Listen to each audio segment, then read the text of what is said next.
Amém, graças a Deus. Colossenses, capítulo 2, vamos ler do versículo 6 até o versículo 8. Amém? Amém. Diz assim a palavra do Senhor. Como, pois, recebestes o Senhor Jesus Cristo, assim também andai nele, arraigados e edificados nele, e confirmados na fé, assim como fostes ensinados, nela abundando em ação de graças. Tende cuidado para que ninguém vos faça presa sua, por meio de filosofias e vãs sutilezas, segundo a tradição dos homens, segundo os rudimentos do mundo, e não segundo Cristo. Amém? Amém. Vamos falar com o Senhor.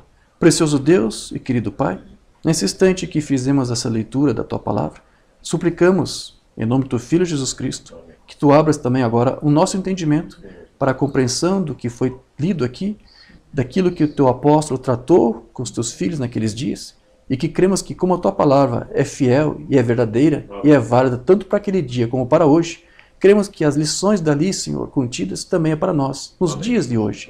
Então nos ajude, instrua-nos mais uma vez na Tua Palavra. É o que nós te pedimos, porque somos necessitados de Ti, de compreender de Ti a Tua Palavra, os Teus desígnios para nós. Ajude-nos, Senhor, pela Tua Palavra, que Tu nos dê esse entendimento e que Tu possas aqui mais e mais confirmar e fortalecer o pé dos Teus filhos. Os pés dos Teus filhos que aqui estão com esse propósito de se firmarem na rocha da Tua Palavra, que é a salvação do crente, que é a salvação da igreja. Essa é a Tua Palavra para nós, Senhor. A rocha na qual estamos edificados. Ajude-nos, Senhor, nesse instante, então, em que nós te pedimos. Crendo que Tu nos responde, nós pedimos isso e te agradecemos, no nome do Filho amado, Jesus Cristo. Amém. Amém. Graças a Deus. Os irmãos podem tomar seus assentos. Então, meus queridos, aqui Paulo fala de várias coisas, né? Eu quero me deter nesse versículo final, onde diz, tente cuidado para que ninguém vos faça presa sua. Né? Quer dizer que há pessoas que prendem outras pessoas. Ele diz, tenha cuidado. E prende de que forma? Ele diz, por meio de filosofias e vãs sutilezas dos homens, segundo as tradições do mundo, segundo as tradições dos homens, né? E não segundo Cristo. E quando Paulo disse isso, essa palavra que eu quero me deter aqui, tradição, ele estava se referindo ali a vários ensinos que naquele tempo eram promovidos, e usava-se nome de patriarcas, de homens do passado da Bíblia, do Antigo Testamento, usando o nome desses homens para sustentar ideias e pensamentos que aqueles homens nunca disseram. Por exemplo, vou dar um exemplo aqui para você. Naqueles dias ali, já era muito comum ainda, nos dias de Paulo, de falarem de coisas que supostamente Moisés havia dito, mas que não foi escrito lá no Pentateuco, nos 5 livros da lei. Então, o que eles diziam? Que eram ensinamentos orais somente, não foram escritos, não foram registrados. Ensinos que o nosso pai, Moisés, nos outorgou, nos passou. Então, esses ensinos eram passados adiante, era levado adiante. Né? Então, eram tradições. Nosso pai Moisés falou, não estava na Bíblia, mas eles diziam que Moisés falou. E muitas vezes Moisés nunca falou aquelas coisas. Apenas usava o nome de Moisés para dar peso àquelas coisas que, na verdade, eram ensinos de homens, né? E usavam para dar peso, como eu disse, para sustentar, se foi Moisés que falou, então temos que crer. Paulo está falando desse tipo de tradição. Isso era uma coisa muito comum. E você sabe que até livros foram escritos em nome de algum desses personagens. Por exemplo, existe o livro de Enoque, que se você for fazer uma análise, você vai ver que nunca foi escrito por Enoque. Esse livro foi escrito no século II a.C., né? Então, como que Enoque poderia ter escrito esse livro se Enoque existiu antes do dilúvio? Não foi? Mas usava o nome dele, né, como que dizendo que ele havia falado aquilo, ou que havia sido transmitido oralmente, e depois, então, era feito o registro. Um outro exemplo que nós podemos dar é o livro do Talmud, que na verdade eram 2 livros, Mishnah e Gemara, se não me engano. O que era esses livros que depois juntos formaram o Talmud? Eram vários preceitos, eram os ensinos, supostamente dos antigos pais, dos patriarcas, de Abraão, coisas que foram ditas no passado e que não foram escritos. E que depois, no dia do cativeiro babilônico, eles tiveram medo que esses ensinos, esses antigos pais se perdessem, então começaram a escrever. Até então eram apenas ensinos orais, que se passavam de geração em geração, de pai para filho. Nosso pai Abraão falou isso, nosso pai Davi falou aquilo, e não falou nada. Era apenas tradições, ensinos, pode ser que alguma coisa ou outra até poderia ser, mas com o passar do tempo, eles acrescentavam ali as suas próprias ideias, mesclava tudo, misturava tudo, e já a pessoa já não tinha mais noção, mas era levada adiante por uma tradição. Né? Então, nos dias do cativeiro egípcio, do cativeiro babilônico, com medo que essa tradição oral se perdesse, então, pela primeira vez, somente ali, eles começaram a fazer registro desses ensinos. Eram parábolas. Eu tenho um livro, né, na minha biblioteca que conta um pouco do Talmud, alguma coisa desses livros. E era tudo levado adiante, como se fosse realmente um ensino daqueles pais, e não eram. Com base em várias dessas tradições é que os judeus depois criaram uma espécie de mandamentos, tem um nome específico para isso, agora eu não recordo. 600 e tantos mandamentos. E diziam que era dos antigos pais, que eles levavam adiante. E depois eles acabaram até fazendo um pente fino e reduziram pela metade. Se tornou em 300 e poucos, 312 mandamentos, algo assim. Né? Mas eram mandamentos absurdos, coisas assim, no mínimos detalhes. Por exemplo, na hora de acender o candelabro, tinha que ser com um tipo de fogo, tinha que ser com a mão certa, não podia ser com a direita, com a esquerda. E isso era tradição, era levado adiante. Depois eles mesmos acharam tão pesados esses mandamentos, como eu disse, reduziram pela metade. Mas era tudo uma tradição. Diziam nossos pais antigos, rabinos, não sei o que, ensinavam. E Paulo disse, olha, que ninguém vos deixe se enganar por essas coisas, que ninguém escravize vocês por causa dessas coisas, por causa dessas tradições. Né? Então, o que é exatamente aí uma tradição, para nós entender isso? Basicamente, uma tradição seria uma ideia ou um pensamento que é defendido como se fosse uma verdade, mas que nunca foi submetido ao crivo de uma investigação sincera, para ver se realmente aquilo ali é de Deus, se procede, se está de acordo com as Escrituras. Uma tradição é isso. É apenas uma ideia que é levada adiante como se fosse uma verdade, como de fato não é. Então, pode ter sido feita aí alguma análise superficial, mas sem um grande aprofundamento, e pelo pouco que disseram, olha, realmente isso aqui, isso é verdade, e vamos levar adiante porque é saudável, é salutar, é de Deus, é divino, é inspirado. E não era nada disso. Não era inspirado por Deus, não foi dito por nenhum dos pais, mas era levado adiante por causa de uma tradição. Então uma tradição é isso. É alguma ideia, é algum ensino, é algum pensamento que as pessoas vão levando adiante. Passa de geração em geração, mas nunca param para refletir se de fato aquilo ali é verdade ou não. Eu não sei se os irmãos aqui estão recordados de um ensino que eu ministrei lá em Francisco Morato, chamado O Véu Rasgado. Faz alguns anos que eu ministrei esse ensino. Nesse estudo, nós ali esclarecemos uma curiosidade, porque vocês sabem que muito tempo se falava que quando o sumo sacerdote entrava uma vez por ano no Santos dos Santos, ele entrava amarrado com uma corda na cintura, porque se caso ele fosse oferecer sacrifício e Deus não aceitasse, ele morreria ali. E aí, depois, como é que vão tirar ele dali?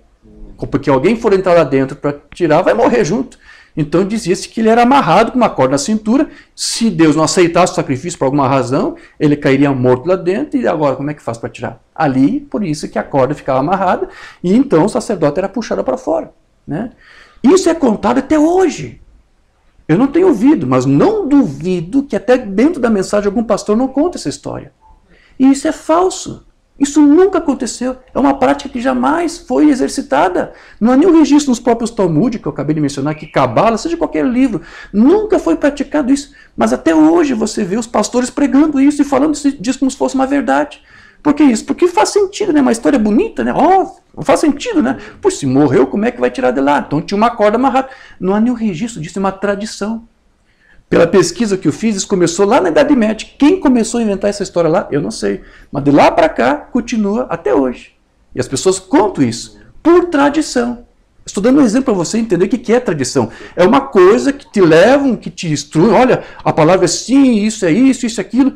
Mas quando você vai investigar, você vai ver que não tem nada a ver com a palavra. Mas por força da tradição, porque um homem fulano de tal disse isso, porque o pai disse aquilo, então, bom, se ele disse, levamos adiante. Né? E quando você vai analisar a fundo, né, você vê que não passa aí pelo teste da palavra. Então, o que é realmente, o que na verdade sustenta uma tradição é justamente a ignorância e a falta de informação. Não é isso? Porque quando você busca informação, quando você pesquisa, quando você investiga, você deixa de ser ignorante e você se atém àqueles fatos que são contrários àquele tipo de ensino, de palavra que te deram e que diziam que era verdade. Mas aquilo era apenas uma tradição. Então uma tradição é quase a mesma coisa aí que os fake news, né? Se bem que os fake news hoje são bem fáceis, estão bem fáceis de você reconhecê-los, porque basta você investigar. Hoje há todos os meios possíveis de você investigar, redes sociais, tudo. Quando alguém lança uma mentira, uma notícia que é falsa, você tem hoje ferramentas para investigar. Então hoje os fake news eles têm vida curta, né? Então essas tradições aí podemos dizer que são uma espécie de fake news de vida mais longa, mais prolongada, assim.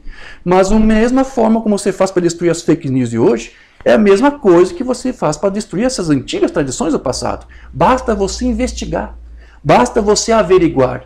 E você vai ter um peso aí, né, do que é falso e do que é verdadeiro.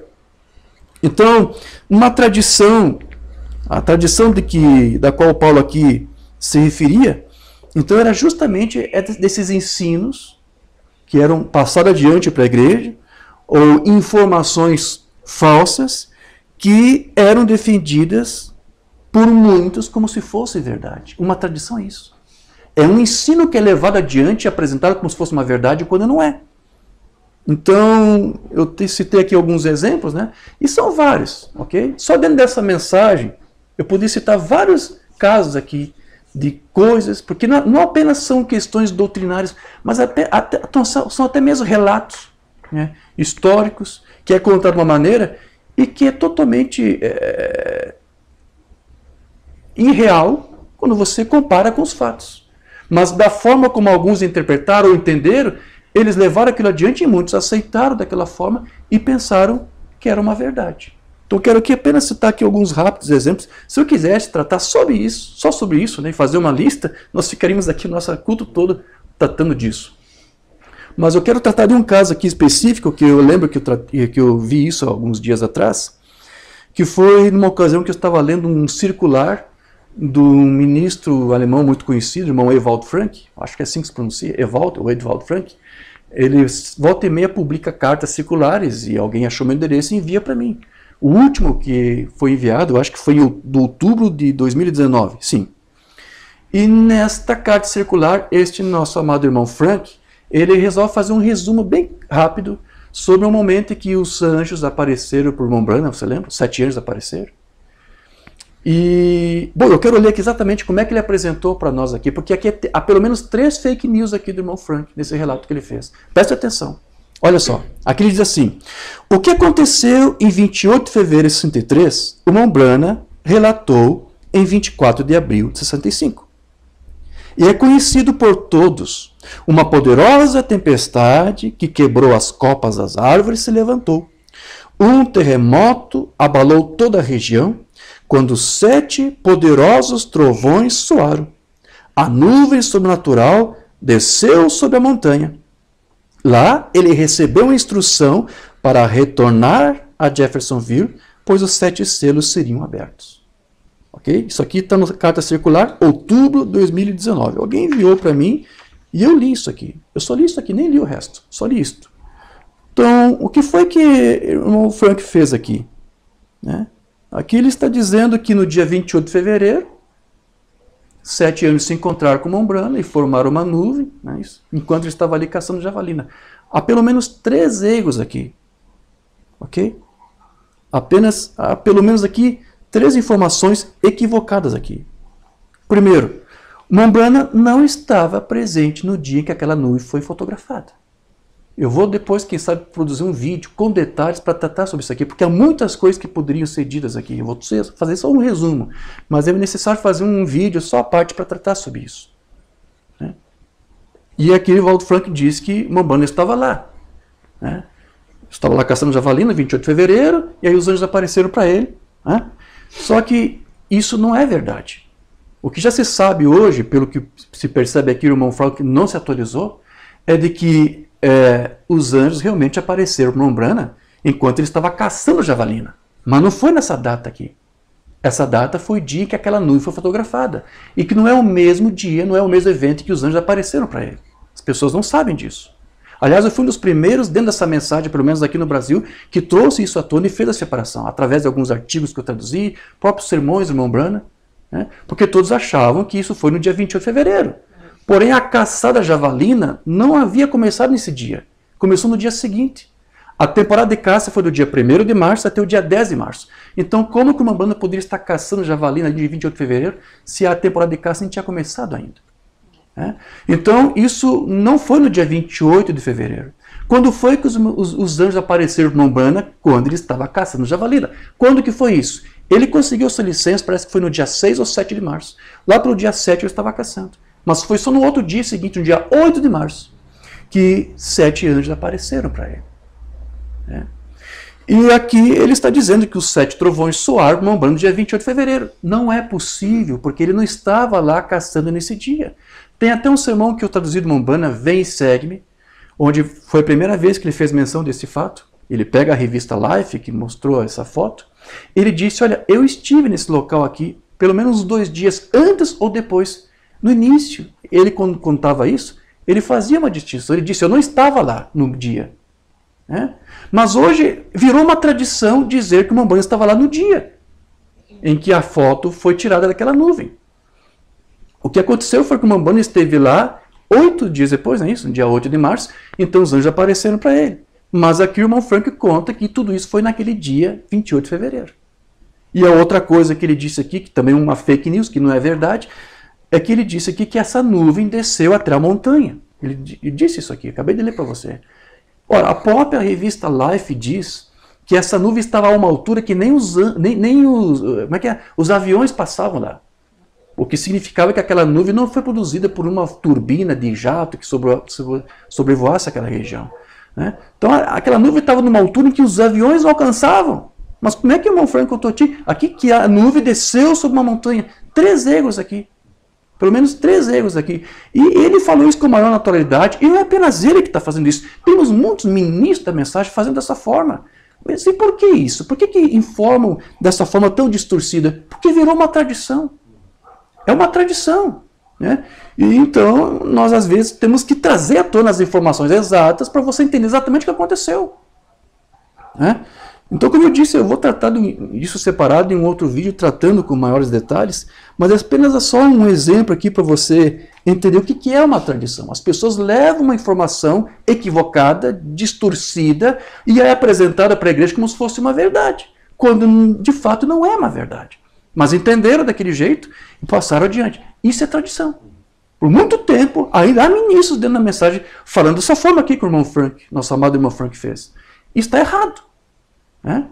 Isso é só um exemplo. Eu estou falando aqui no evento histórico, nem nada relacionado à doutrina. Mas se eles fazem isso com um evento histórico, você acha que a doutrina fica imune a essa coisa? De jeito nenhum. Aliás, a mesma coisa que eles fazem com eventos desse tipo é o que eles fazem com a doutrina. Eles distorcem a doutrina, acrescentam uma coisa a ela e levam adiante essa informação distorcida como se fosse uma verdade. Isso é o quê? Uma tradição, porque é aceita e reconhecida como uma verdade.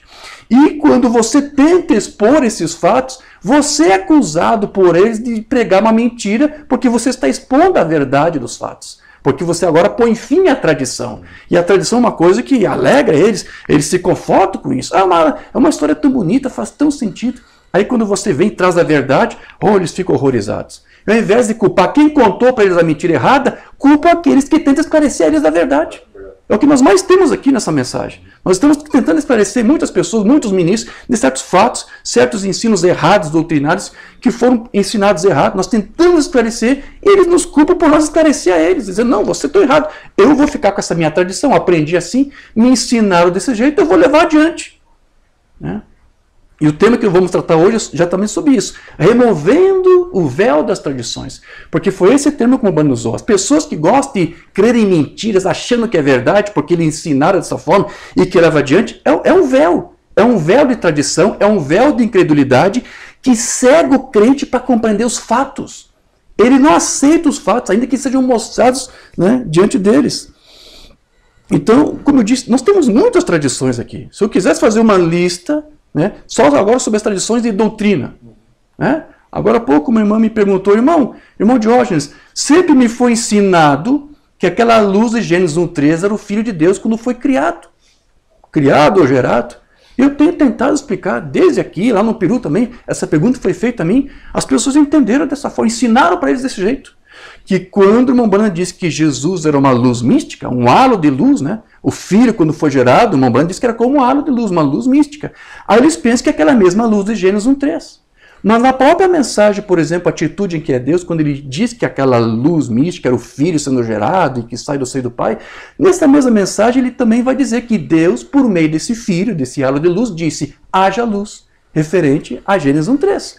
Então o Branham jamais ensinou que aquela luz de Gênesis 1:3 era o próprio Filho, aquele halo de luz. O Filho é uma luz, mas não aquela luz de Gênesis. Mas muitos distorceram, compreenderam errado e passaram diferente. Passaram para adiante uma mensagem, um ensino, usa o nome do irmão Branham, mesmo nós temos mensagem onde ele fala abertamente, aquela luz foi criada por Deus por meio de seu Filho. Mas eles ignoram isso, porque a tradição é mais forte, fala mais alto nessas horas. E quando você tenta esclarecer, eles ficam até escandalizados com você. Pouco agora uma irmã me perguntou isso, e eu falei, inclusive, nós temos esclarecido, quem primeiro inventou essa coisa de que aquela luz criada era o Filho, foi o pai da Trindade Tertuliano. Foi ele que ensinou que aquela luz criada lá era o Filho de Deus. Então quem dentro dessa mensagem ainda continuar defendendo essa tradição de que aquela luz é o Filho, nem se dará por conta de que na verdade está defendendo uma doutrina lá do pai da Trindade. Uma coisa totalmente contraditória, paradoxal. Então veja, quando você vai analisar as tradições e expor os fatos, elas se desvaem, não é isso? Elas caem por si. De que forma? Apenas mostrando a verdade. E aqueles que são filhos de Deus, eles se rendem à verdade e rompem com as tradições. Durante muito tempo se falou dentro dessa mensagem que quando é dito na Escritura que Deus falou, façamos o homem à nossa imagem e semelhança, eles disseram que a Umbanda dizia que ali era uma conversa entre Deus e os anjos. Anjos, vamos fazer o homem conforme a nossa imagem. Nós temos mostrado que o Umbanda nunca, jamais disse isso. Não há nenhum único sermão do Umbanda, traduzido ou não traduzido, onde ele disse que aquilo foi uma conversa entre Deus e os anjos.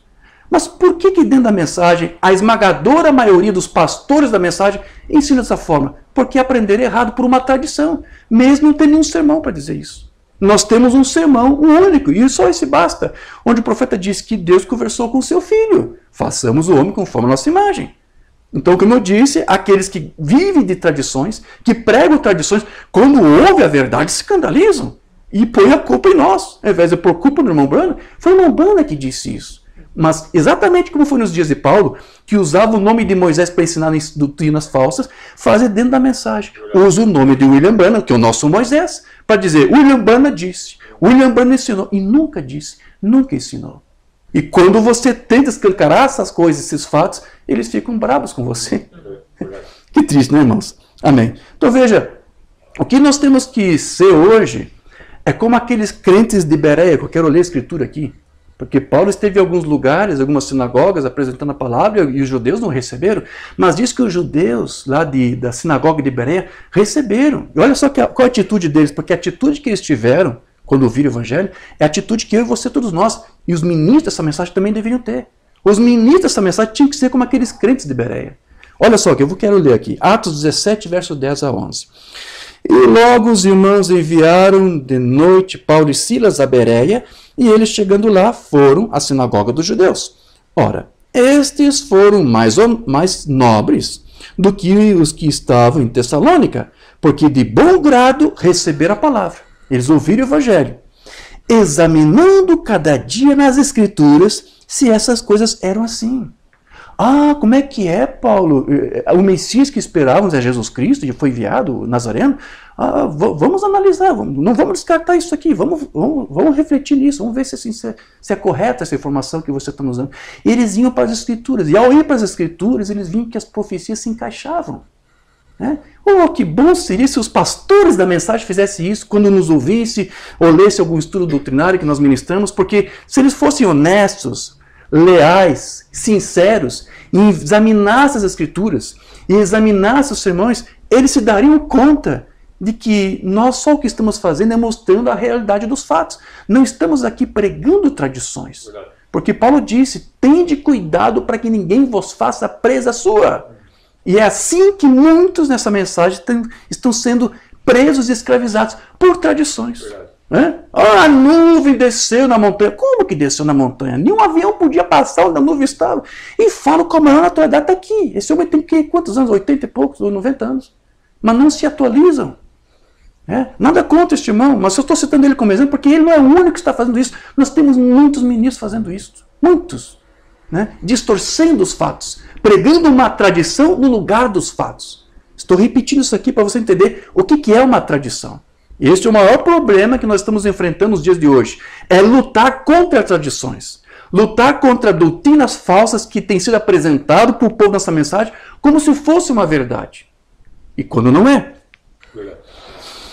Então, veja, uma tradição é isso. É quando uma informação é dada e ela não passa pelo crivo da informação, pelo pente fino da palavra. Porque basta você examinar a palavra, basta você examinar a mensagem para você descartar aquela falsa informação que, por tradição, por muitos anos, era passado e transmitido como se fosse uma verdade. Basta você analisar os fatos. Então, uma tradição é isso. É uma informação que não passou aí pelo pente fino da palavra de Deus. E como disse Simon Bryan nesse último estudo que nós transmitimos agora domingo passado, eu quero ler o que ele disse aqui, as palavras do Simon Bryan. Ele disse, quando você fala palavras que são contrárias ao que a palavra de Deus diz, ou mesmo esta mensagem, isso mostra que você não tem o Espírito Santo. Isso é muito forte. Alguém que leva adiante uma informação distorcida, uma tradição, é apresentado distorcidamente como se fosse uma verdade, por tradição. Mamãe aqui está dizendo para você, não tem o Espírito Santo. O Espírito Santo jamais faria um ministro seu distorcer uma palavra transmitindo uma falsidade com áreas de verdade. O Espírito Santo jamais. O Espírito Santo é quem separa os ministros de Deus para falar a verdade, não para falar uma tradição, para escravizar pessoas com elas. Eu concordo com o Mamãe aqui. Se alguém acrescenta uma coisa, a palavra, mudando o sentido dela e transmite isto de uma forma equivocada, Mamãe aqui é categórico, é enfático. Não tem o Espírito Santo. Porque isso está fora do projeto de Deus, que é a sua palavra. Então, quem prega e vive de tradições é porque não tem o Espírito Santo, queridos. Não há como usar meios termos aqui. Eu sei que isso choca, eu sei que isso machuca, eu sei que isso fere, mas essa é a verdade.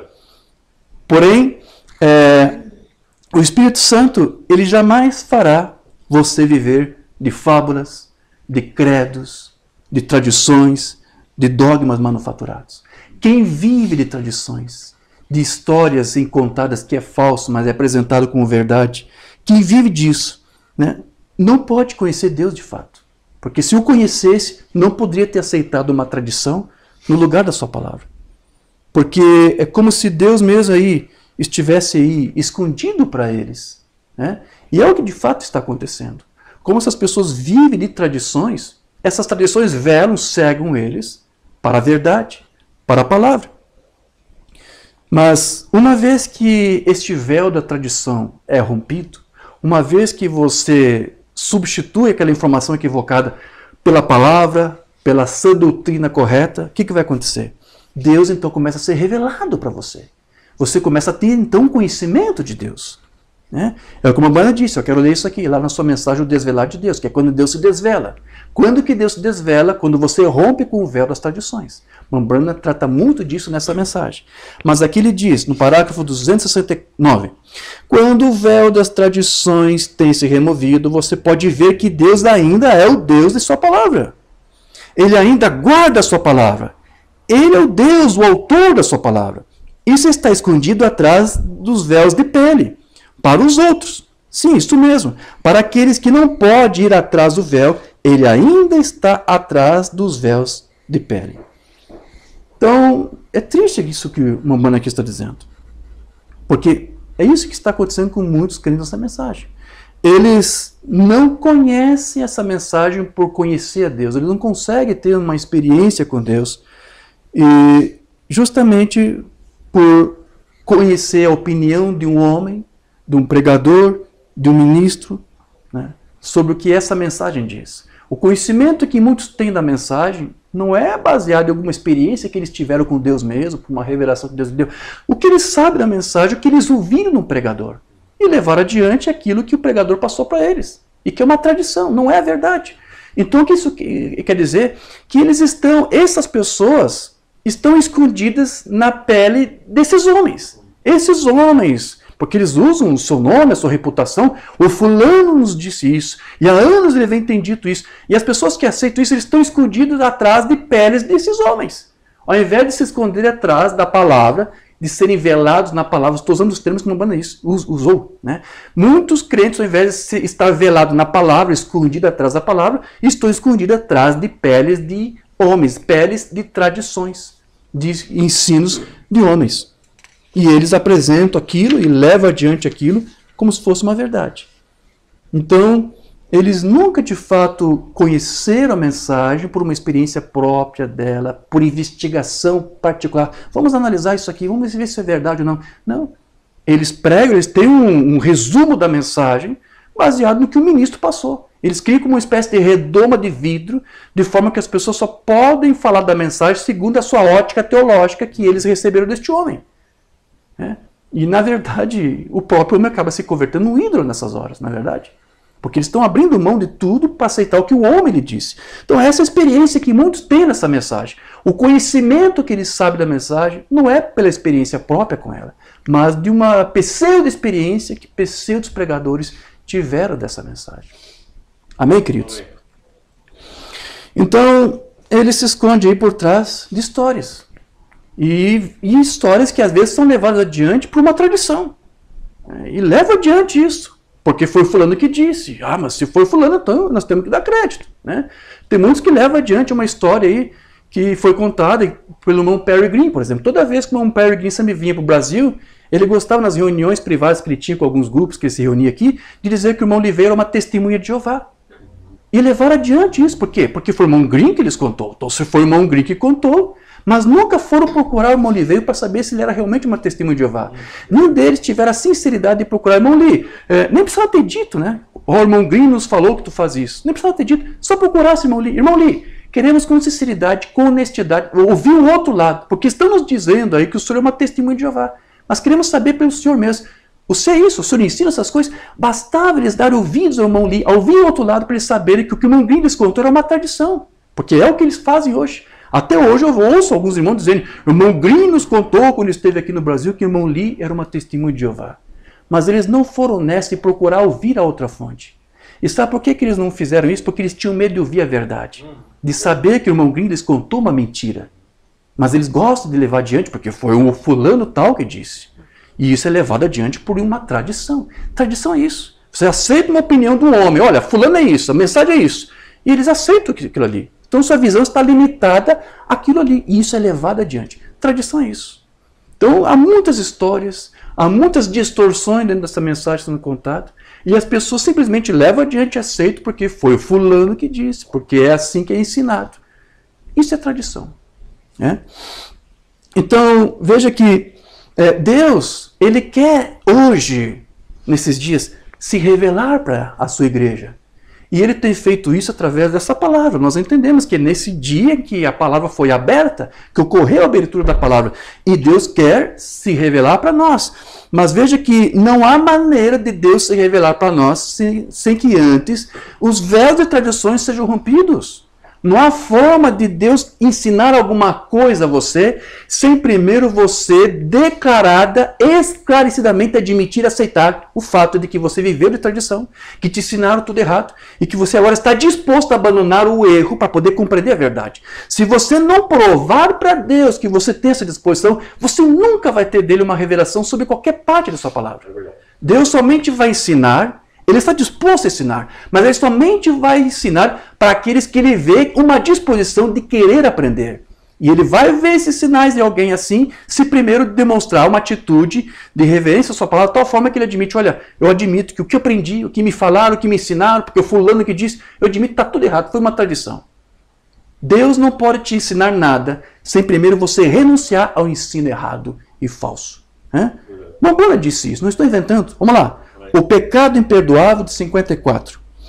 Então, quando chegamos sãos e sadios a Deus, quando chegamos sem nenhuma malícia, sem qualquer preconceito, com o coração aberto, ou seja, quando você chega a Deus com sinceridade, com honestidade, vamos analisar, pai, eu quero analisar o que o irmão Jorge está dizendo, será que é verdade ou não? Quando você chega a Deus com sinceridade, com coração honesto, coração aberto, disposto a aprender, né? Deus é capaz de ensinar quando estamos dispostos a aprender. Amém. Mas devemos primeiro deixar de lado a tradição. Verdade. Deixa de lado o que o irmão Grito te contou, deixa de lado o que fulano te disse, né? Deixar de lado as ideias que nos foram ensinadas.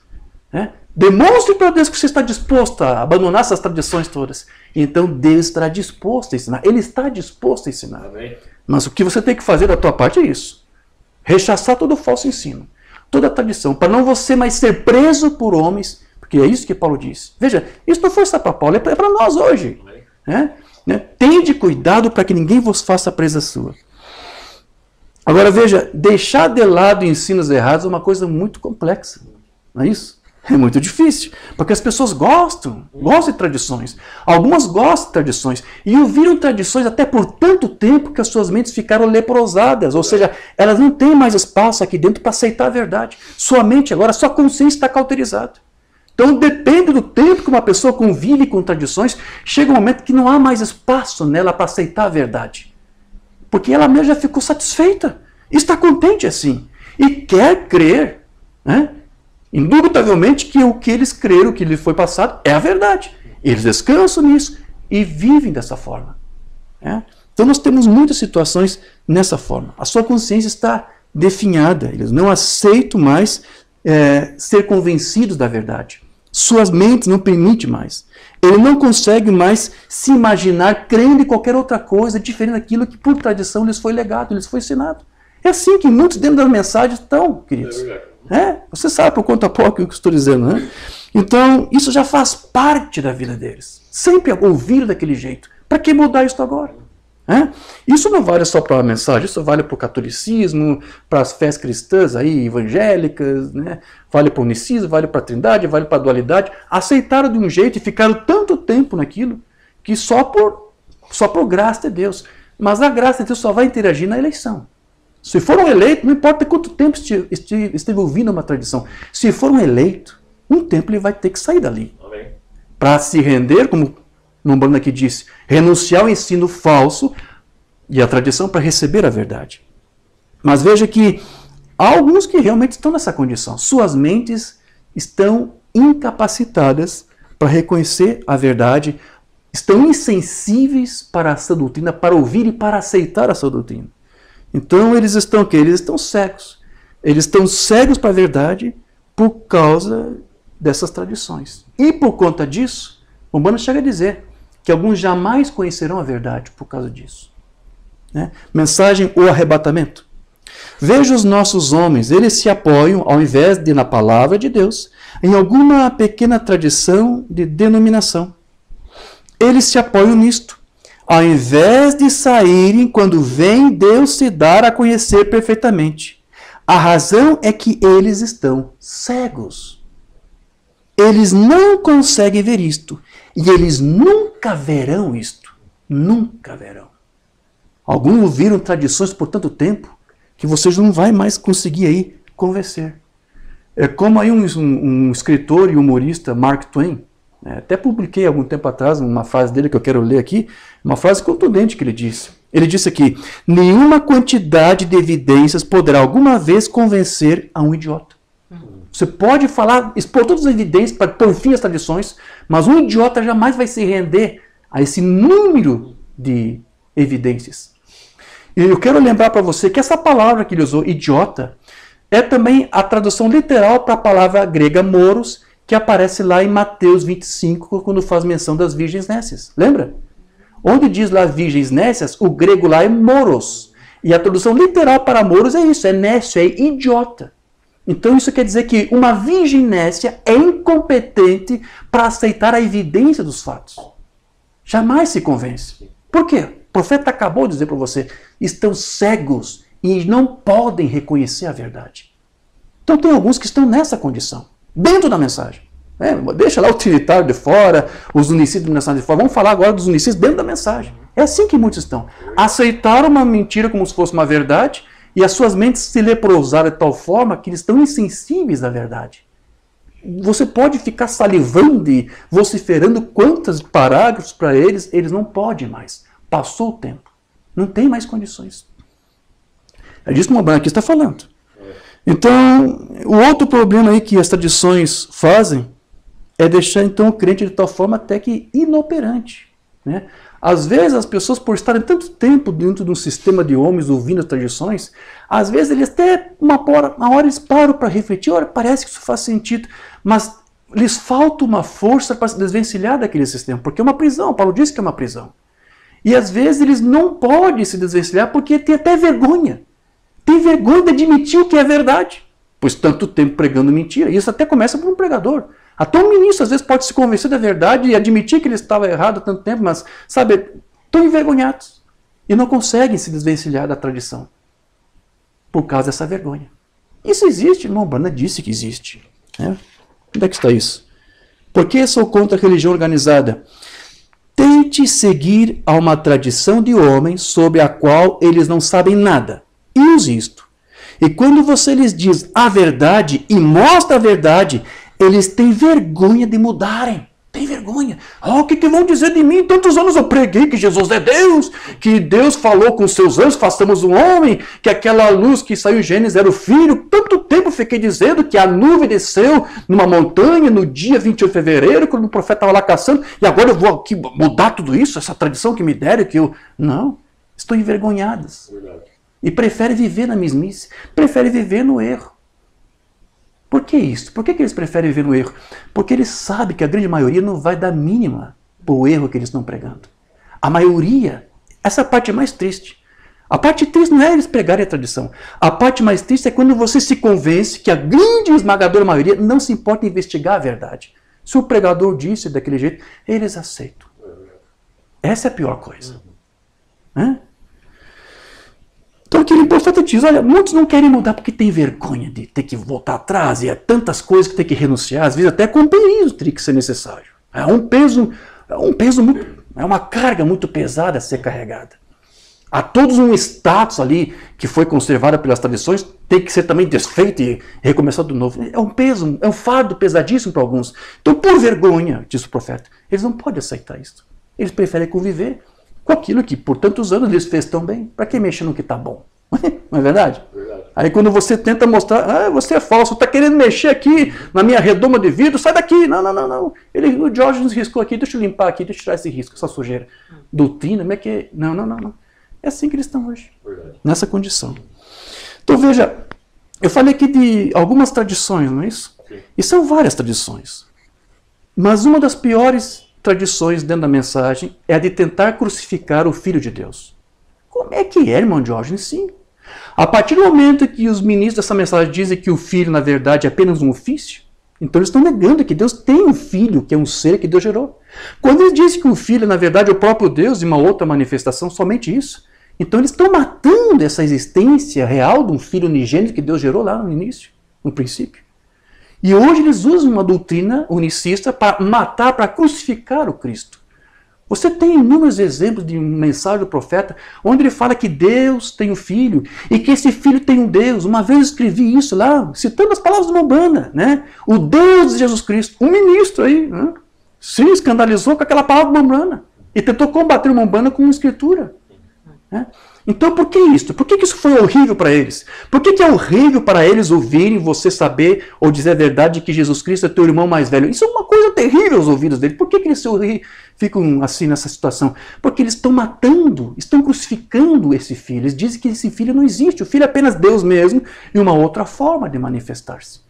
Então eles estão matando, estão crucificando. Isso é uma tradição que está sendo levada há anos a mensagem. A mensagem toda no Brasil começou errado, porque eles começaram dessa forma, dizendo que não existe um filho. O filho é Deus mesmo.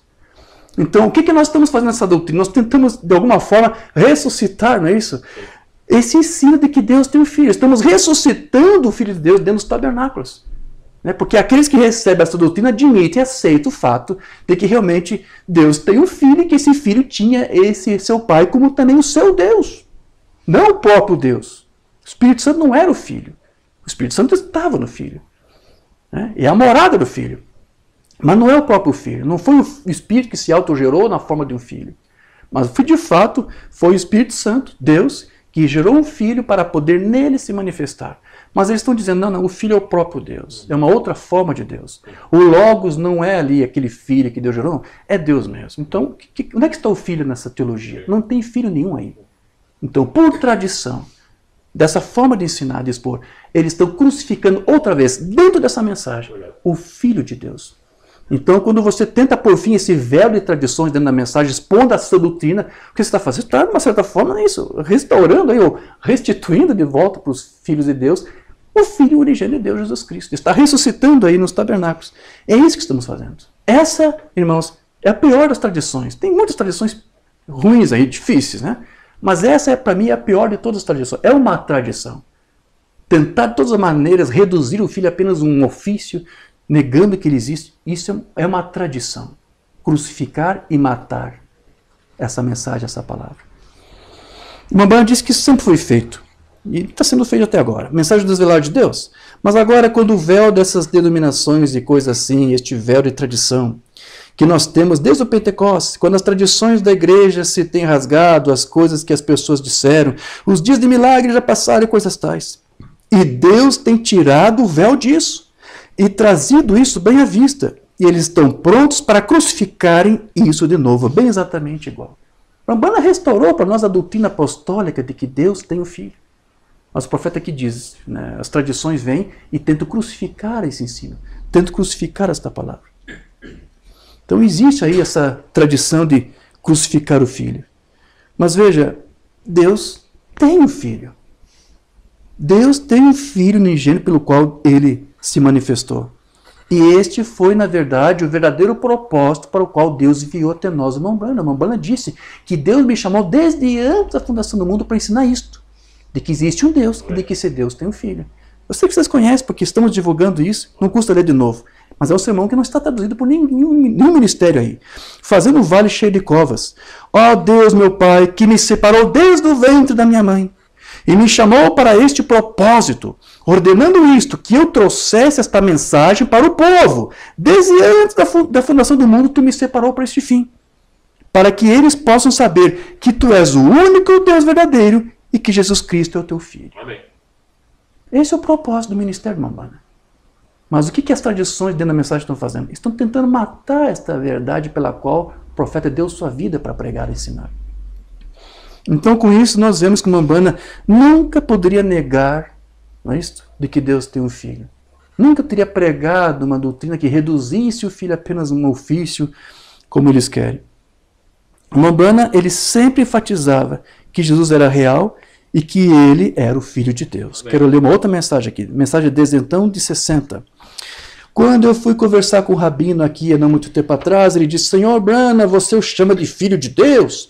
Disse, longe está de Deus ter um filho. Mas hoje não é só os judeus que não creem que Deus tem um filho. Os pastores da mensagem também não creem que Deus tem um filho. Eu estou tentando ir para o sério na questão. Né? A teologia deles leva a esta questão. Eles não conhecem a existência de um filho. Né? Não é só esse rabino aqui. Aí uma banda aqui que diz para ele, eu disse, ele era o Filho de Deus, sim. Ele era. Disse Deus ter um filho. Ele não era nem Jesus ou nem Cristo. Ele pode ter sido um Jesus. Eu nunca... ele recebeu... Aí ele pergunta para o Umbanda, esse cego que foi curado, como é que você curou ele? O Umbanda diz, eu não curei ele. Não fui eu que curei. Eu nunca dei a ele a sua visão. Ele recebeu sua visão através da fé no nome de Jesus Cristo, o Filho de Deus. E ele disse, que Filho de Deus? Como pode Deus ter um filho? E eu disse, ele teve um filho. Amém. Que bom se todos os ministros da mensagem crescem que Deus tem um filho. Porque a tradição que tem sido ensinada é que esse filho é Deus mesmo. Isso é uma tradição. Então veja, Cristo, no seu dia, ele foi negado pelos religiosos que conheciam a palavra no seu tempo. E Cristo hoje está sendo rejeitado pelos que dentro da mensagem se dizem crer na mensagem. Dizem conhecer a palavra. É a mesma coisa. É. Aqui outra mensagem umbanda diz, crendo em Deus. O irmão disse, mas só um minuto, esta é a maneira, vocês, bando de eclesiásticos, disse, vocês falharam em ver o verdadeiro significado da Escritura. Vocês sempre cometem erros em seu coração, ensinando como doutrina as tradições do homem. Eles falharam em ver que ele era o Filho de Deus. E nós vemos a mesma coisa hoje, que Deus prometeu nesses últimos dias que essas coisas aconteceriam. Hoje tem pessoas que ainda não admitem que Deus tem um filho. Qual o problema com as pessoas? Elas estão cegas. Verdade. Estão cegas. Estão cegas pela tradição que lhes foi legado. Elas estão cegas pelo véu de tradição. É. Essa semana eu conversei com um evangelista, que se diz evangelista da mensagem, lá do Belém do Pará. Ele escreveu lá, eu postei lá algo no Facebook, ele se escandalizou com o que eu escrevi. E ele escreveu logo ali embaixo, você tem que se converter de novo pregando essas mentiras. Ele me pediu amizade recentemente, né? E eu até disse, olha, seja bem-vindo. E não respondeu nada. Estranho, né? Se quer minha amizade, tem que ser por alguma razão. E eu até quero conversar. E foi a primeira vez que esse irmão quis conversar comigo, foi para dizer, olha, você tem que se converter pregando essas mentiras. Eu fui lá na conta dele, estava o celular dele. Liguei para ele. Ele levou um susto. Quem é? Eu sou aquele que há pouco disse que tem que se converter porque está pregando mentira. Eu quero que você me diga que mentira é essa que você acha que eu estou pregando, que eu tenho que me converter. Mas você está dizendo aí que estão crendo em unicismo. Isso é uma mentira da internet que você está pregando. Ninguém jamais dentro dessa mensagem ousou pregar essa doutrina unicista. Você fala, não tem ninguém dentro dessa mensagem pregando unicismo. Essa é a mentira que você está pregando. Não tem ninguém pregando unicismo nessa mensagem. Isso é uma mentira. Nunca ninguém pregou unicismo. Então eu disse para ele, mas como assim? Você disse que é evangelista na mensagem, com essa opinião, com esse entendimento? Como que você vai ser um evangelista para pregar a verdade se você sequer consegue discernir o falso? Como você quer pregar algo que você diz que é verdade se você não consegue discernir o falso com essa atitude? Ninguém crê na doutrina unicista, mas é só assim que Cristo é apresentado nessa mensagem, com a ótica, com os óculos da unicidade. Não sou eu que estou pregando. Veja, então quando uma pessoa está cega pelas tradições, elas não conseguem mais ver nada disso. Não é isso? Estão cegos, não podem mais compreender. Esse é o estágio avançado aí da lepra espiritual em que eles ficaram. Né? Então veja, o que é a tradição? A tradição é algo que, como disse Umbanda, leva à morte. Você sabia disso, queridos? É forte isso, não é? A tradição, diz Umbanda, é algo que te leva à morte, morte espiritual. Né? Então, você tem que romper com essas tradições, com esses ensinos falsos, porque foi uma Umbanda que disse que o que cria separação entre um crente e Deus é justamente aí viver de tradições. Então, evitar crer em toda a palavra, por causa de tradições que lhe foi imposto, né, por homens e por falsos ensinos, a Umbanda diz que isso gera morte espiritual. Mensagem do desvelar de Deus outra vez. E uma vez, se um homem atravessasse esse véu, era morte instantânea. Agora é morte não atravessá-lo. Amém? Se você não consegue romper esse véu de tradição, me ensinaram desse jeito, fulano me disse que é assim. Se você não conseguir romper com essa coisa, e além, né, e chegar aos fatos, se você não consegue partir e ir além dessa cegueira espiritual, se você não consegue romper esse véu de tradição, transpor essa muralha de denominação para ver a Deus em seu poder, isso é morte. Verdade. Onde uma vez era morte entrar, agora é morte ficar de fora. E eles ficam de fora porque eles dizem, não, isso não é verdade. Porque estão velados pelo véu da tradição.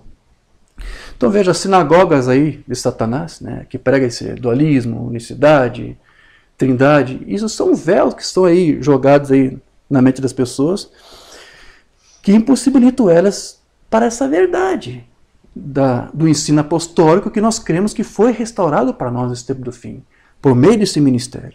Então, através desse ministério Umbanda, esses véus de tradições, eles foram rompidos.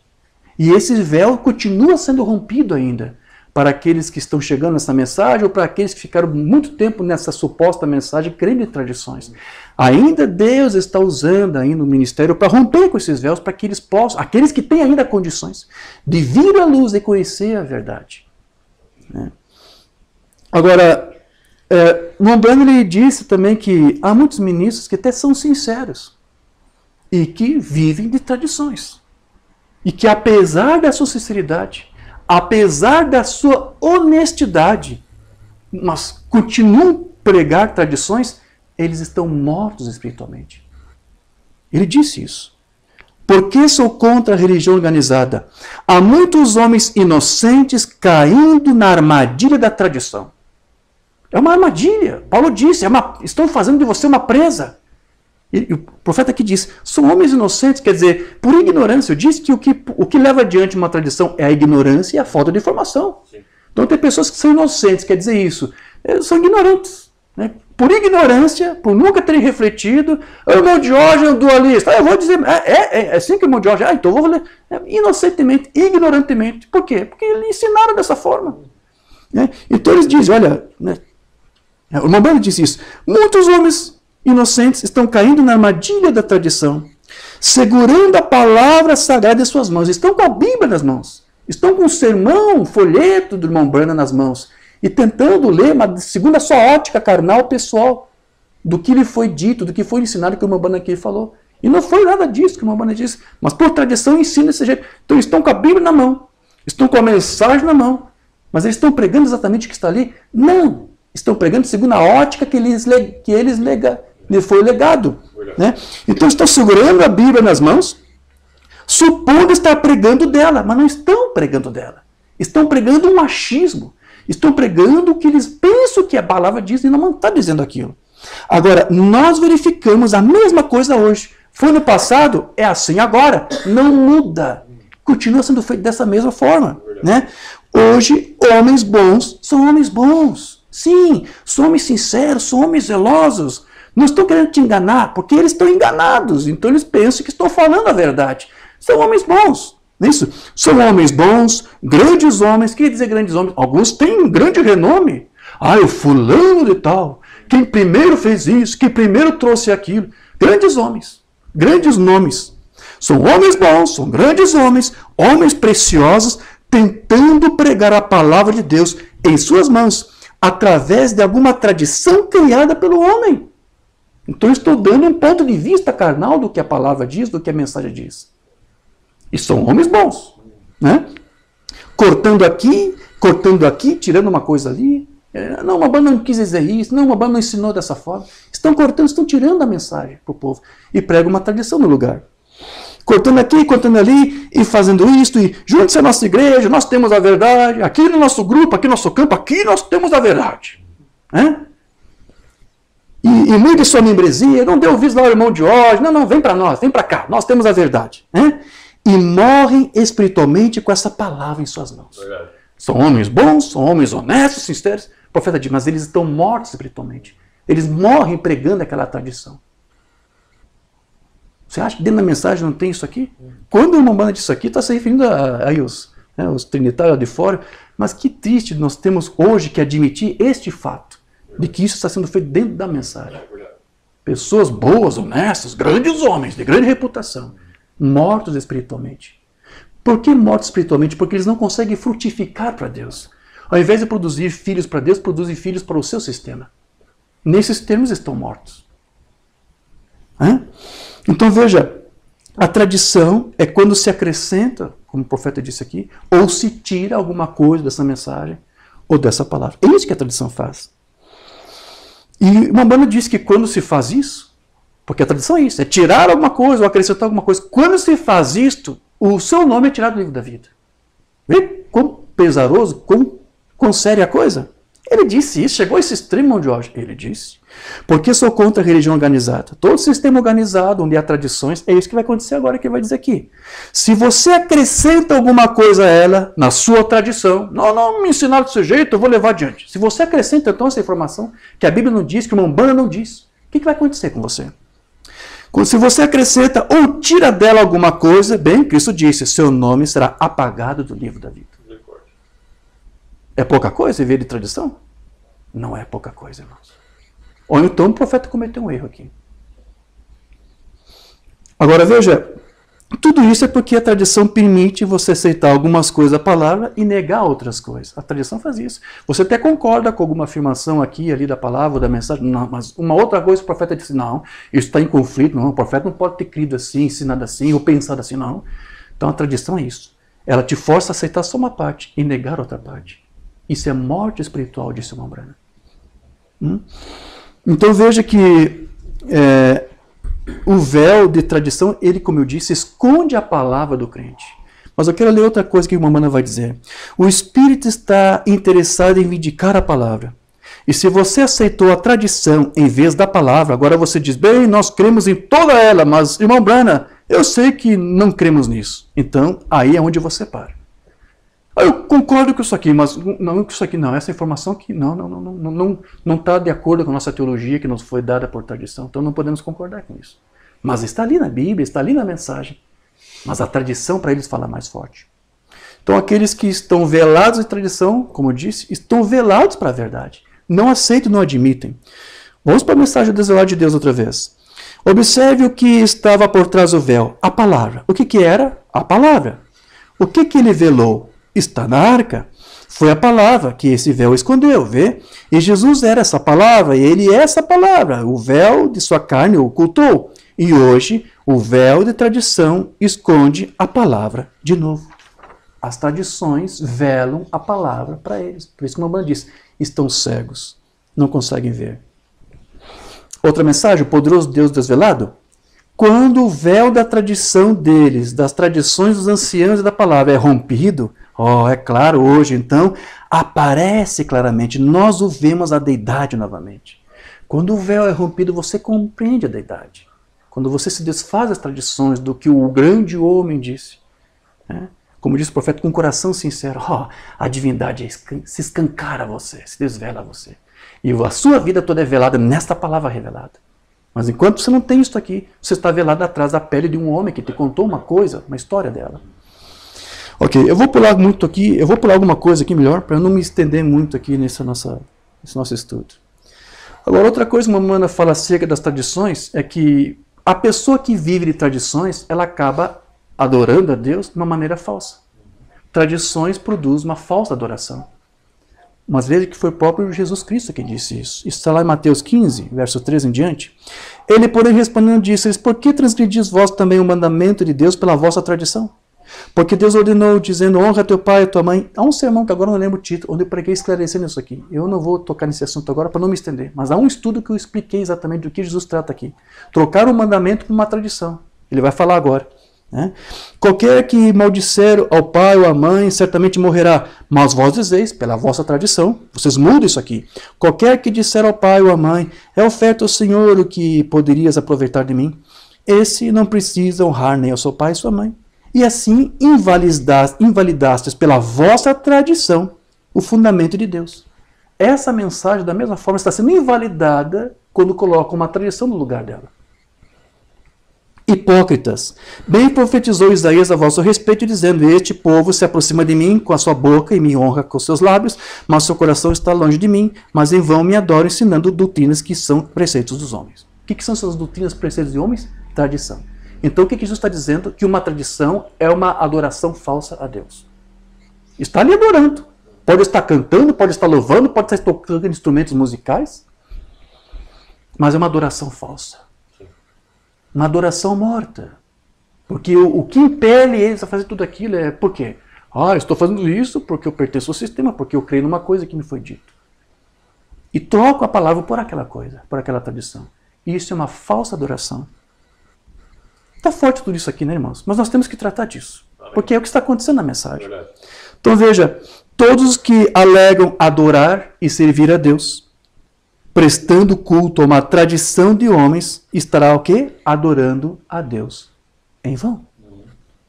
Não importando aí quão sério, quão zeloso seja aquele ministro, aquele pregador, o profeta disse, né? São homens sinceros, são grandes homens, mas estão mortos espiritualmente. Por que isso? Agora você está entendendo. Estamos nos aprofundando mais e mais nessa questão.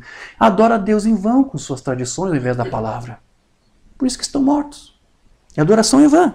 E foi Jesus quem disse isso. Então, é por isso que a tradição é como uma prisão que escraviza as pessoas. Escraviza a mente dos homens com as suas concepções carnais que afastam eles de Deus, ao invés de se aproximar dele. Quero ler outra mensagem? A prova da sua ressurreição. Agora, o homem em sua condição carnal, em suas concepções mentais, ele sempre se afasta de Deus. Desde o começo, esse homem anseia por ver o outro lado, mas está preso a uma prisão. Às vezes, a tradição do homem o coloca ali.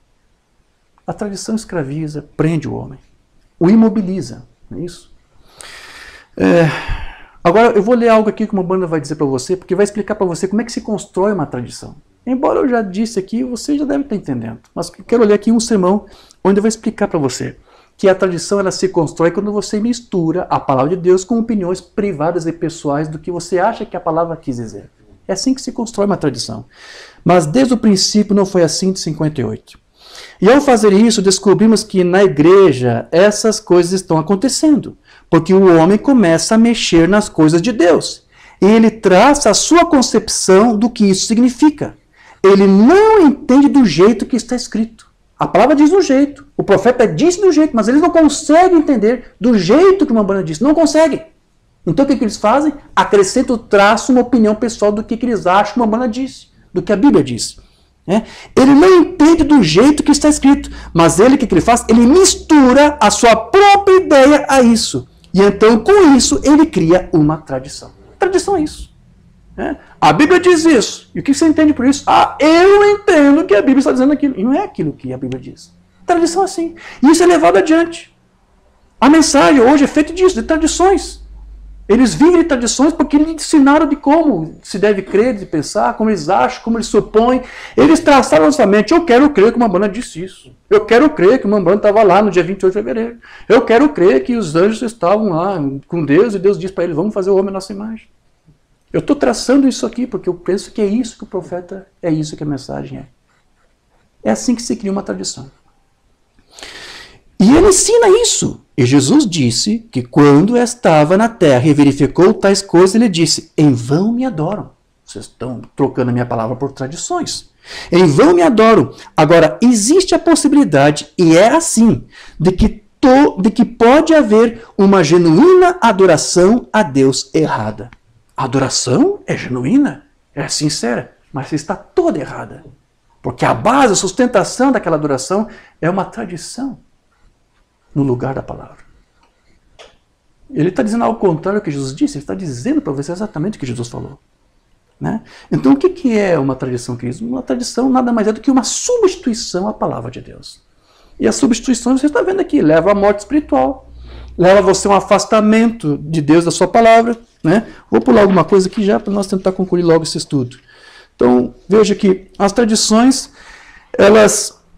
quando elas são removidas, quando você é esclarecido pela doutrina correta, de uma vez, então não existe mais espaço. Não existe mais espaço para enganos, para equívocos, não há mais espaço para unicismo, não há mais espaço para dualismo, não há mais espaço para trindade. Quando você aceita essa doutrina, se você é dualista, você abandona tudo isso. Se você é unicista, você remove tudo isso, você rompe com tudo isso. Se você é trinitário, você rompe com tudo isso. E o profeta diz que quando você faz isso, então é que você começa a atuar como um filho de Deus. Você nunca vai atuar como um filho de Deus até você romper com esses véus de tradução. Seja unicidade, trindade, dualidade. Mas se você rompe com isso, o profeta diz, você começa a atuar então como filho de Deus. Onde é que ele disse isso? Mensagem em todas as coisas. Eu acho que não temos traduzido, hein? De 62. Quando você se ajoelha ali com sinceridade. Vamos analisar isso aqui. Porque como é que você desfaz a tradição? Já expliquei, né? É quando você vai averiguar, vai investigar ali a fundo. Então, você tem que ter sinceridade, porque há um preço a ser pago. E o preço, muitas vezes, é admitir que você estava errado e abandonar o erro. São coisas difíceis, muitos não querem pagar esse preço. Então, é disso que o profeta aqui está falando. Quando você se aproxima com Deus com sinceridade, seja você irmão metodista, irmão batista, irmão da unicidade, irmão da dualidade, irmão da trindade, eu sou trinitário, eu sou unicista, eu sou dualista, mas vamos lá, eu vou ser sincero aqui, eu vou investigar isso aqui a fundo. Então, se você for sincero, seja você dualista, unicista, trinitário, e se você se ajoelha ali com sinceridade, suas tradições vão embora. Você remove, eu quero esquecer o que me disseram, eu quero ver como é que é a coisa realmente. Me ensinaram de um jeito, mas quero ver se pode ser de outro jeito. Então, se você é sincero e faz isso, se você é honesto consigo mesmo e com a palavra, e você faz isso, dobra os joelhos, as suas tradições vão embora, isso mesmo. A trindade, a unicidade, batistas, todos são purificados e são filhos de Deus. Amém. Aí você atua como filho. Agora você não é mais identificado como unicista, como trinitário, isso, aquilo. Eu pertenço ao grupo tal, sou do campo tal. Agora você é um filho de Deus, você está limpo dessas coisas. Né? Quando você com sinceridade dobra os joelhos a Deus. As traduções de agitação se foram, acabou o unicismo, acabou a dualidade, acabou a trindade, acabou tudo. Né? Você não pensa mais nisso porque agora você está limpo e puro. É o que acontece quando você se desvencilha dos ensinos errados. Né? Como eu disse, eu acho que devo ter mencionado, a tradição é um ídolo. Umbanda disse isso. Por que isso? Porque é uma coisa que você apresenta no lugar da palavra. É uma substituição e você acaba adorando aquilo. O profeta disse que tudo aquilo que você coloca no lugar da palavra, como no caso aqui da tradição, como nós estamos tratando, o profeta disse, isso é um ídolo. Então essas tradições que são pregadas no tabernáculo, é um ídolo para eles. Ouse você tentar machucar o ídolo, tenta derrubar o ídolo por terra, né, se despedaçar, eles vão ficar horrorizados. É o ídolo deles, é o seu Deus. Ok? Vamos lá, lembrando-nos do Senhor. Sabe, Jesus disse, num caso, ele fez uma pergunta, eu gostaria de perguntar isto à igreja esta noite. Jesus disse, por quê? Por que me chama de meu Senhor e não faz as coisas que eu ordenei vocês fazerem? Como poderiam me chamar de Senhor e não guardar a minha palavra? Como podem me chamar de Senhor e negar as coisas que eu lhes ordenei a pregar e ensinar? O que é isso? O que causa isso? É porque alguma tradição denominacional se encontra entre eles e a palavra. E qualquer coisa que se encontra entre você e Deus é um ídolo, porque toma o lugar de Deus. As tradições são um ídolo. Assumir o lugar. Eles não querem mais saber de Deus, a palavra. O ídolo faz tudo o que eles querem. Então veja, nós voltamos lá à questão dos bereanos. Né? Os bereanos, como é que é, Paulo? Não, vamos investigar se o que você está dizendo está de acordo com a Escritura. Então quem fizer isso, quem tomar a mesma atitude dos bereanos aí, vão reconhecer a verdade. E vão renunciar a esses ismos, essas tradições. Uma Umbanda disse que o falso ministério está velado em tradições. Aqueles que Deus envia são aqueles que Deus envia para pregar a sua palavra. Mas quando alguém te prega uma coisa diferente da palavra, acrescentado a ela, alterando ela, o profeta já disse, não foi Deus que enviou essa pessoa. Então o falso ministério está escondido atrás dos véus das tradições. Não é Deus que os envia. Eles estão ali por conta própria. Sim. Amém? O profeta disse, eu li para você, estão com a Bíblia na mão, mas estão dizendo o que eles pensam que ela disse. Você acha que o Espírito Santo vai fazer você dizer uma coisa que a palavra não diz? Mumbai disse isso. Você não tem o Espírito Santo se você prega uma tradição, um ídolo, no lugar da palavra. Mas aqui uma Umbanda disse, vamos lá, mensagem desvelada de Deus outra vez. Deus escondido atrás do véu. Moisés velou a sua face. Moisés era a palavra viva, velada, então. E as pessoas viram aquela coluna de fogo. Eu vou pular alguma coisa aqui, o texto é extenso. Então está vendo? Disse, agora deixe-o subir. Porém, este profeta tem de ter esta palavra. Se ele estiver velado com uma tradição, Deus nunca o enviou. Então, um ministro que vive de tradições, que prega tradições, pode ter sido enviado por Deus para te pregar essas coisas? Não, não foi enviado por Deus. Ainda que ele diga para você com toda honestidade que Deus o chamou e o vindica. Deus não chamou se o que ele está pregando é um ídolo no lugar da palavra. Amém, queridos? Amém. É forte também, né? É forte. Sei que é forte, mas é a verdade. Amém? Para encerrar, eu acho que eu deixei o pior por último. De todas as coisas ruins que eu disse que a tradição faz, Umbanda diz que tradição atrai maldição. Né? Maldito é aquele que vive de tradições. É forte ou não é? Depois de tudo que eu disse até agora, a Umbanda fala que aqueles que vivem de tradições estão aí amaldiçoados, vivem debaixo de uma maldição. Onde é que está isso, irmão de Oxa? Você está inventando esse negócio, é coisa louca demais. Não, vamos lá. Os ungidos dos últimos dias, diante de todos os anciãos e da congregação de todo Israel, veja, ele queria mostrar que podia ser justamente tão grande quanto Jeremias. De qualquer modo, você sabe que eles não gostam de você, e assim eu sou um profeta também. Eu sou mais profeta do que você, porque você está profetizando uma mentira. Você me diz que o povo de Deus vai estar sob tal e tal coisa. Isso é o que eles dizem hoje.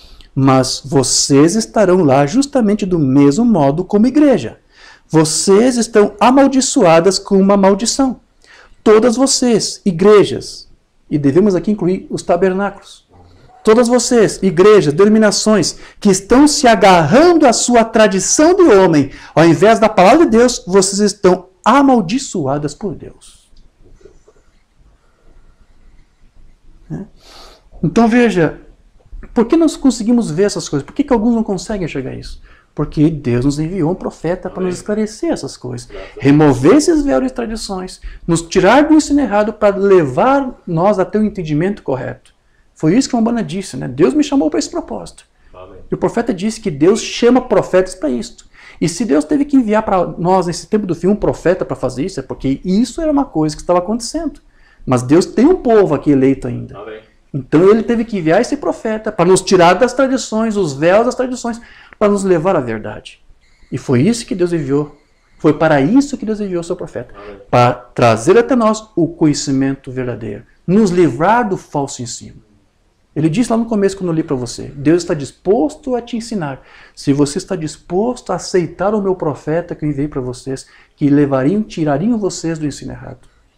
Então nós só podemos hoje remover esses véus de tradições, porque Deus nos enviou um profeta para nos ensinar isso. Amém? Amém? Amém. Eu leio o que o próprio Umbanda escreveu no seu livro das Eras, né, e já concluo esse estudo. Aqui ele diz, lá na página 292, a palavra sempre veio através de um profeta, sempre virá. Que esta é a lei de Deus fica evidente até mesmo por um exame ocasional da Escritura. O Deus imutável, com caminhos imutáveis, invariavelmente envia seu profeta em cada era onde as pessoas tinham se extraviado da ordem divina. Havendo não só os teólogos, mas também o povo se afastado da palavra, Deus sempre envia seu servo para essas pessoas. Porém, a parte dos teólogos, a parte das tradições, a fim de corrigir o falso ensino e conduzir o povo de volta a Deus. Amém. Nós cremos que essa mensagem está fazendo isso. Amém. Ainda que muitos usem uma doutrina falsa, usando o nome dessa mensagem para conduzir a um outro caminho. A mensagem ainda está aqui, está viva entre nós. Amém. Ela está progredindo para aquilo que Deus propôs no seu coração para fazer. Amém, meus queridos? Amém. Amém. Essa mensagem que eu queria passar para vocês. Vamos nos colocar de pé, vamos apresentar a Deus uma palavra de oração. Precioso Deus e querido Pai, te agradecemos por esse tempo que aqui tivemos, refletindo no que Paulo disse, no que Paulo exortou e orientou no seu tempo, e vimos que isto não é só para aquele tempo, mas também para agora. E pedimos, Senhor, encarecidamente, que Tu nos ajude a ser como aqueles crentes de Bereia, que ouviram a palavra e que foram honestos consigo mesmos e resolveram investigar para ver se aquela palavra que ele está ouvindo é verdade. Que muitos, Senhor, que ouvirem esta palavra, que ao se identificarem com isto, como sendo a Tua palavra, que eles possam ser como crentes bereianos. Assim como nós aqui nos esforçamos para ser, Senhor. Nos dá esse espírito, que possamos investigar a Tua palavra, para ver se alguma coisa que estamos falando dela é uma tradição nossa, um pensamento, um ponto de vista nosso. Não queremos isso. Não queremos um ídolo para nós, Senhor. Não queremos que nada nos separe entre nós e Ti e a Tua palavra. Então ajude, Senhor. Ajude cada filho Teu, Senhor, a excluir os véus das tradições, a excluir os ídolos dos homens que lhes foram impostos por obrigação, por tradição. Que Tu ajude os Teus filhos, Senhor. Que Tu venha despertá-los. Que o Teu Santo Espírito faça uma obra completa em nossas vidas. E nós cremos que Tu estás aqui para fazer isto. E isso não é apenas para nos dar um novo entendimento, não. É para realmente nos tornar livres. Livres do nicolaísmo, livres do baalismo, livres de todos os ismos, Senhor. E Tu está fazendo essa obra, nós cremos nisso. Amém. E vemos isso refletido, Senhor, em nossas vidas, mesmo quando passamos por lutas, por situações que não temos domínio, mas nós cremos que Tu está no controle de todas as coisas. Amém. E nós fazemos isso, Senhor, nós apresentamos tudo nas Tuas mãos. Sim. Que Tu tome conta de todas as circunstâncias, Senhor. Nós descansamos em Ti, na Tua palavra. Faça esta obra completa em nossas vidas, Senhor. Nos ajude, Senhor. Venha socorro, Senhor, os Teus filhos, que ainda estão aqui, querendo viver a Ti e a Tua palavra. Venha e busca a estes Teus filhos, Senhor, com essa mesma palavra, Senhor, que com sinceridade dobra os Teus joelhos para investigar, para analisar. Que Tu venhas fazer isto, Senhor, prosseguindo com esta obra, formando este corpo místico de Cristo. E quando o último eleito entrar, então nós sabemos que isso está completado, isso está consumado. Amém. E Tu completará tudo, Tu mesmo cumprirá a Tua palavra. Amém, Senhor. Nós cremos que Tu vindicará tudo isto. Amém. Nós cremos que Tu vela por tudo isso. E nós descansamos nisso. Estamos felizes por Te servir. Aceitamos pagar o preço por isto. Não nos envergonhamos disso. Não temos medo disso. É um prazer viver e confessar a Ti e a Tua palavra. Obrigado, Senhor, por até aqui ter nos ajudado. Que Tu ajude a família que aqui está. Que Tu ajude a todos os Teus filhos, Senhor, que estão ouvindo essa doutrina. Que Tu possa alcançar a eles com essa palavra. E que Tu possa realmente transformá-los e fazer deles homens e mulheres limpos, filhos de Deus de corações limpos e puros na Tua presença. É o que nós te pedimos e te agradecemos. No nome de Jesus Cristo. Amém, Jesus. Graças a Deus. Amém. Graças a Deus.